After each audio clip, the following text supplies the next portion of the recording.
O tema que eu vou conversar um pouco com vocês hoje à tarde é a evolução das pesquisas em acupuntura. Antes de entrar nos dados técnicos propriamente dito e nos marcos históricos, achei muito legal a colocação do Dr. Dantas em relação à questão que ele colocou, a vivência e a evidência. Eu acho que isso tudo a gente tem que resgatar e entender como conciliar essas coisas. Então, antes de começar isso, só vou explicar brevemente para vocês como é que eu vim parar aqui. Assim, eu tenho uma carreira relativamente curta dentro da pesquisa em acupuntura. Eu comecei a fazer pesquisa em acupuntura em 2009. Só que desde 2009 até agora eu tenho vivido intensamente essa vida de pesquisador dentro desse contexto, assim, também me apaixonando pela área. Mas como é que eu vim parar aqui? Eu, antes de fazer acupuntura, eu comecei a fazer ortopedia. E não me satisfazia fazer ortopedia porque eu não conseguia resolver a maior parte dos problemas dos meus pacientes. Eu tinha que encaminhar, dar anti-inflamatório, mudar para terapia. Os que eram trauma realmente, patologias muito graves, para operar eu resolvia, mas grande parte chegava no consultório e acabava não resolvendo. Eu resolvi procurar a acupuntura como uma forma de resolver isso. Então, foi o que me motivou a entrar nessa área. E o que me motivou a entrar na pesquisa? Quando eu estava na residência de acupuntura, eu sempre recebia vários questionamentos dos meus colegas. Pô, mas tu vai botar essas agulhinhas aí, esse negócio funciona mesmo? Como é que tu foi largar a ortopedia, tu foi entrar para a acupuntura e tal? E aí, buscando essas perguntas, eu comecei a me aprofundar no tema. Então, quando eu estava na residência, eu lembro que saíam alguns artigos assim, estava lá, tinha saído da ortopedia, entrado na acupuntura. A acupuntura é um efeito de expectativa, a acupuntura é um efeito placebo. Será que a acupuntura funciona mesmo? E aí, durante a faculdade, durante meu R2, teve uma aluna da medicina lá da UFSC que apresentou esse trabalho, evidência do efeito antinociceptivo e anti-inflamatório no acuponto. E aí ela mostrou que existia uma forma, através da neurociência, de investigar os efeitos neurobiológicos de acupuntura. E aí eu conheci o grupo que eu pesquiso ainda hoje, que é o Laboratório de Neurobiologia de Dor e Inflamação lá da UFSC.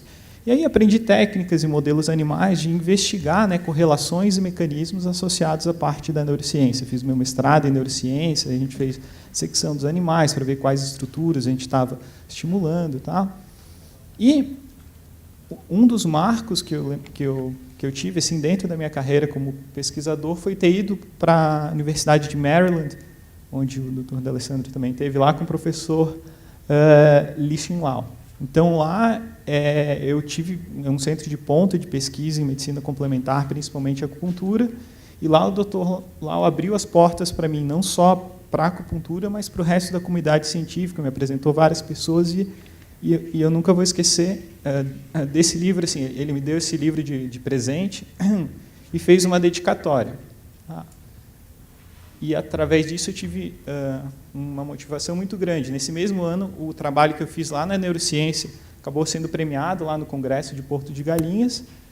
E só trouxe um dado curioso, que eu vou me casar daqui a 2 semanas. Daí o fotógrafo falou, traz um livro que tem influenciado a tua história, alguma coisa. Aí eu trouxe esse livro para o ensaio pré-casamento lá, para colocar coisa. Então, realmente, teve uma influência bem grande na minha história. Então, quais são os marcos da evolução da pesquisa em acupuntura? Então, o que é importante a gente saber? Fazendo um resgate histórico, quando eu estava lá em Maryland, o Dr. Lau me passou esse paper, que é o primeiro artigo com acupuntura publicado na América. Ele está publicado na North American Surgeon and Medicine. É um artigo onde um médico ele tratou dor de presidiários, dor em geral de presidiários. Então, não acredito que não tinha termo de consentimento, nada naquela época, e é isso a impressão que ele teve. Minha impressão que a acupunturação, que fazer isso, tem um efeito importante no alívio da dor, está em 1826. De 1826 até 100 anos depois, a gente teve muito poucos relatos relacionados à pesquisa em acupuntura.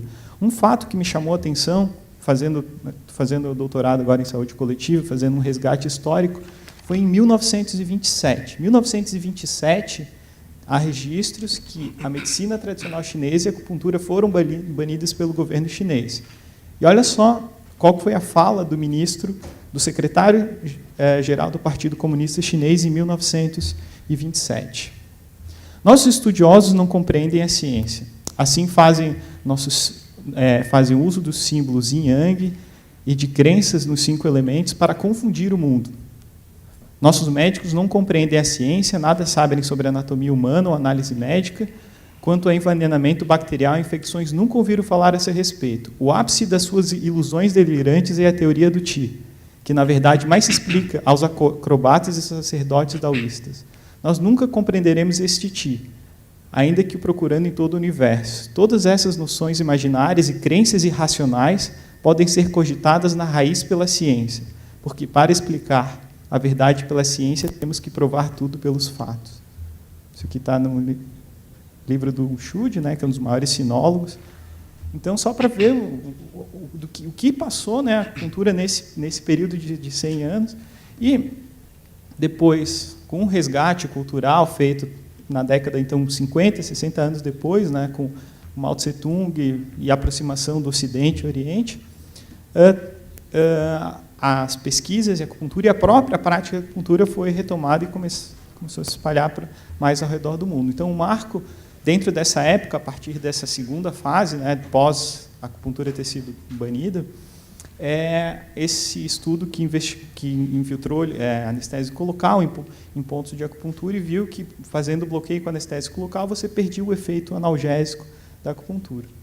Em 1975, houve a descoberta dos opioides endógenos, né, e, a partir daí, né, 2 pesquisadores, o professor Jin Shen Han e o Bruce Pomerson, iniciaram a investigação da relação da acupuntura com os neurotransmissores.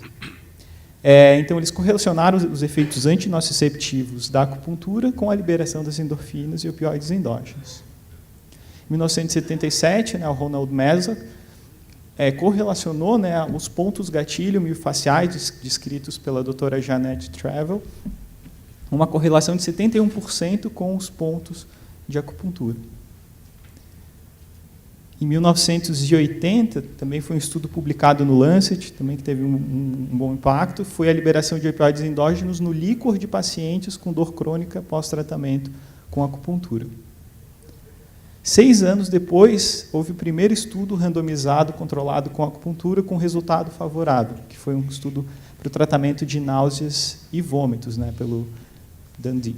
10 anos depois, a gente teve, em 96, a primeira revisão sistemática mostrando um resultado positivo, né, favorável à acupuntura. Também foi estímulo do pericárdio 6 para tratamento de náuseas e vômitos. Um ano depois, consenso do NIH, também um marco histórico dentro da acupuntura, onde se recomendou o uso de acupuntura, né, para várias condições e se estabeleceu algumas diretrizes e recomendações de pesquisa. Nos anos 2000, a gente tem o início das pesquisas com ressonância funcional magnética, inicialmente conduzidas pela pesquisadora Kathleen Hui, lá no Massachusetts General Hospital, né, e daí identificando essas correlações entre estímulo de acupuntura e modulação de atividade neuronal cerebral. 2002 a 2007, o que a gente teve? A gente teve o GERAC, né, que é o German Acupuncture Trials, que também tiveram um grande impacto, né, foram os estudos de maiores escalas que a gente teve até agora. O GERAC, ele comparava a acupuntura com uma acupuntura Shan, né, a famosa que a gente já conhece, e ele mostrou que o efeito da acupuntura verdadeira, ou seja, o agulhamento de pontos descritos clássicos de acupuntura, tinha o mesmo efeito do que a acupuntura falsa. Porém, esses dois eram superiores ao tratamento ou equivalentes ao tratamento usual, né? Então, 2002 a 2007. Nesse mesmo período, nesse mesmo interim, os alemães também conduziram estudos pragmáticos, ou seja, onde eles adicionavam a acupuntura aos cuidados usuais. E viram que, adicionando a acupuntura aos cuidados usuais, a gente tinha um efeito muito superior ao próprio cuidado usual isoladamente, né? Para dor lombar, condições de artrose, do cotovelo, várias condições dolorosas e não dolorosas.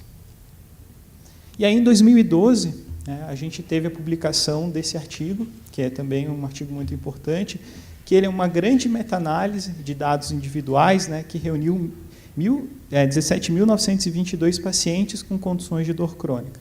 Então, eles subdividiram esses pacientes em pacientes que tinham osteoartrose de joelho ou quadril, cefaleite tensional migrânea e dor musculoesquelética lombar ou cervical. E eles viram o seguinte, realmente que a acupuntura tinha um efeito superior controles que não tinham acupuntura, ou a acupuntura Chan propriamente dita, isso com diferença, com significância estatística. Vamos dissecar um pouquinho mais esses dados. Esse dado aqui é interessante a gente ver. Quando a gente olha uma meta-análise, a gente quer observar uma coisa que chama magnitude do efeito. Qual que é a magnitude do efeito do resultado do que a gente está testando? Então, essa aqui é uma escala utilizada para avaliar a magnitude do efeito. Se tu tem um efeito de 0,3, que você encontra nessa escala, você tem um efeito pequeno. 0,5 moderado e 0,8 grande. Quando comparados a acupuntura com a acupuntura Chan, o que a gente vê?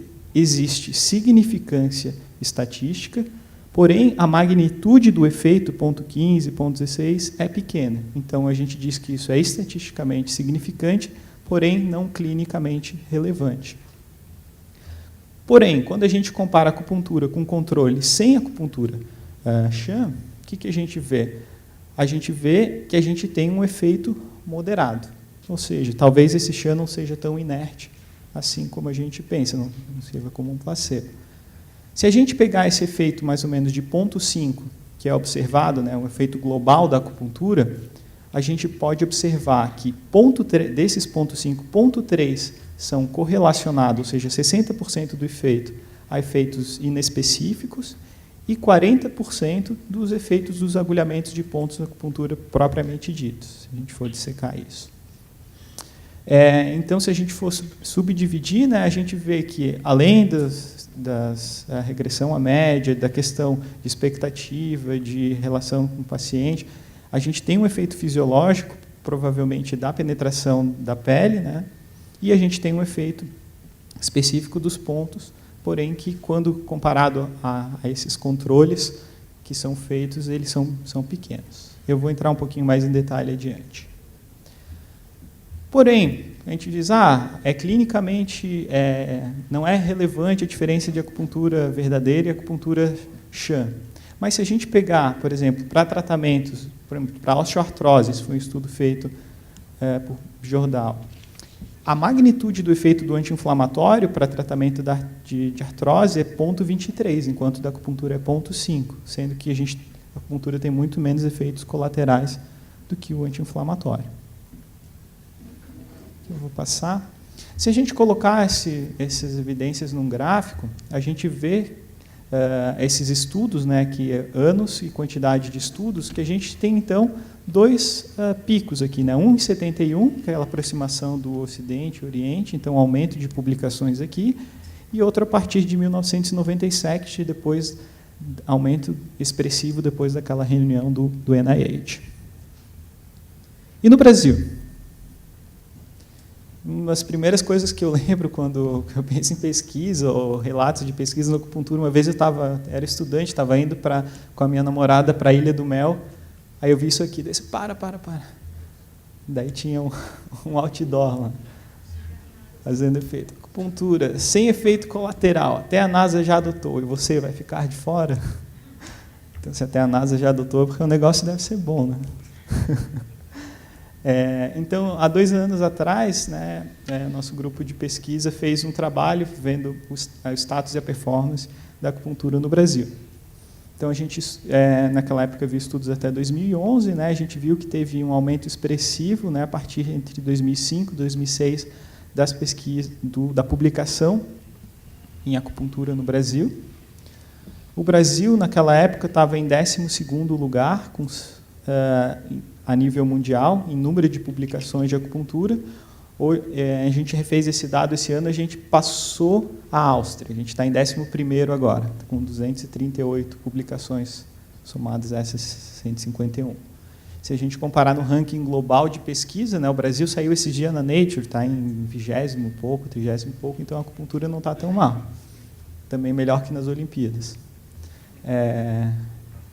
Se a gente for analisar agora alguns trabalhos, né, que foram citados por outros ou que foram considerados bons trabalhos pela sua qualidade. Então, eu gostaria de destacar trabalhos de 3 pesquisadores brasileiros, o da doutora Jerusa Alecrim, que é o estudo randomizado controlado mais citado dentre eles, tá? Onde ela estudou a migrânia. o Dr. João Bosco, com as pesquisas, né, em grávidas, e a doutora Ana Flávia Freire, com as pesquisas em apneia do sono. Então, a gente vê vários congressos, vários papers, pessoas citando e falando, elogiando a qualidade desses trabalhos, né, desses 3 pesquisadores brasileiros. Do ponto de vista de trabalhos experimentais, eu selecionei 3 trabalhos que tiveram alguma repercussão também na comunidade internacional. Esse aqui foi publicado por um grupo de Curitiba, ainda esse ano, que descreveu um novo mecanismo por qual a acupuntura pode ter efeito antinociceptivo. A gente está acostumado a escutar os mecanismos descendentes da dor, né, que é o controle inibitório descendente. E eles viram que a acupuntura ela ativa um mecanismo também ascendente de controle da dor, que é pouco estudado por nós. Então, interessante que eles viram. Um grupo de Ribeirão Preto também viu que animais não respondedores eles se tornavam respondedores à acupuntura depois de um ciclo de amitriptilina. Então, o que eles faziam? Eles testavam animais que eram tratados com acupuntura e que não tinham resposta analgésica. Isso aí a gente sabe, de 20% a 30% dos animais não respondem à acupuntura. E esses animais eram selecionados, eram tratados com um ciclo de amitriptilina e, a partir daí, eles passavam a ser respondedores.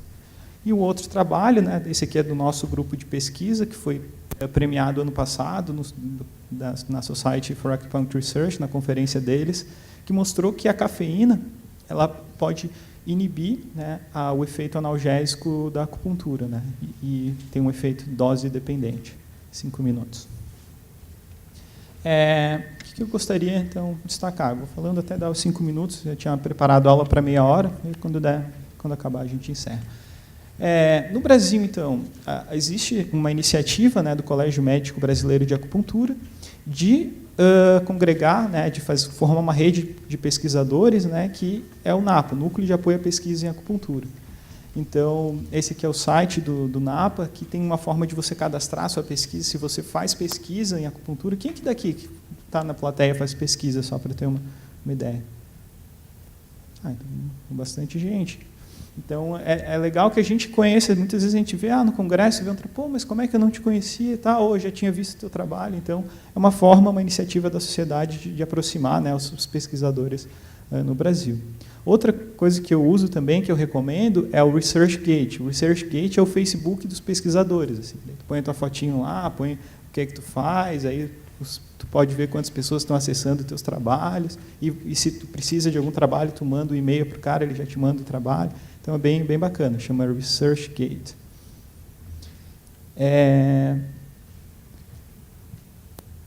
Para acabar,